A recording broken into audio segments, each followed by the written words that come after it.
আসসালামু আলাইকুম দর্শক বন্ধুরা, এই মুহূর্তে আমরা রয়েছি 2025 কুরবানিদের অন্যতম সেরা আকর্ষণ গাবতলী হাটের একমাত্র উটের সামনে। দেখতে পাচ্ছেন সুবিশাল উট, এবং এই উট দেখতে কিন্তু দেখতে পাচ্ছেন প্রতিদিনই কিন্তু হাজার হাজার দর্শনার্থী কিন্তু ভিড় করছেন। তো আমরা আপনাদেরকে গাবতলী হাটের একমাত্র উট মরুর জাহাজ সম্পর্কে জানাবো, যে ওজন কতটুকু রয়েছে এবং কত টাকা দাম হাঁকানো হচ্ছে। আসসালামু আলাইকুম। ওয়ালাইকুম আসসালাম। ভাই কেমন আছেন? ভালো আছি। আচ্ছা ভাই, গাবতলী হাটের একমাত্র উট? একটাই উট আছে গাবতলী, আর উট নাই। আচ্ছা, এটা কোন দেশের উট? এটা রাজস্থান থেকে আনছি। ইন্ডিয়ান রাজস্থানী উট।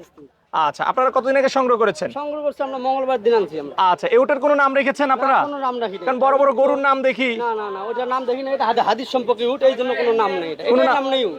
আচ্ছা, এটা কি পুরুষ না মহিলা উট? পুরুষ। পুরুষ। আচ্ছা, এই উটের উচ্চতা কেমন হবে ভাই? এটা এটা লম্বা হবে 10 ফিটের উপরে আছে। লম্বাটা আছে 10 ফুটের উপরে। আচ্ছা, এটার ওজন কিরকম হবে? এই আস্তে আস্তে আস্তে। এই উট তো দেখছি যে কামড়ায়। অনেকে কামড় মারে, লাথিও মারে, আমাদের লোক আছে একটা কামড় মারছে। আচ্ছা, আগে যেরকম আমরা দেখছি ওইগুলো কিন্তু এরকম ছিল না, এবারের উটটা মানে একটু দুষ্ট।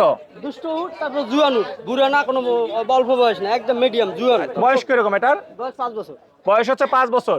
ওজন কতটুকু হবে? 20 মণ। 20 মণ। আচ্ছা, মাংসের ওজন মাংসের ওজন না 20 মণ। পুরা বডির ওজন মিলে? পুরো বডি যা আছে 20 মণ। সব মিলে 20 মণ। দাম চাচ্ছেন কত? একদম 28 লাখ। 28 লাখ। একদম এখন 28 পর্যন্ত কি দরদাম হয়েছে? দাম 15-20। 15-20 হচ্ছে। 19 আপনাদের এরকম টার্গেট কত হলে বিক্রি করে দিবেন? না, এটা যে আসবে কাছে আমাদের মহাজন আছে, তার সাথে বসিয়ে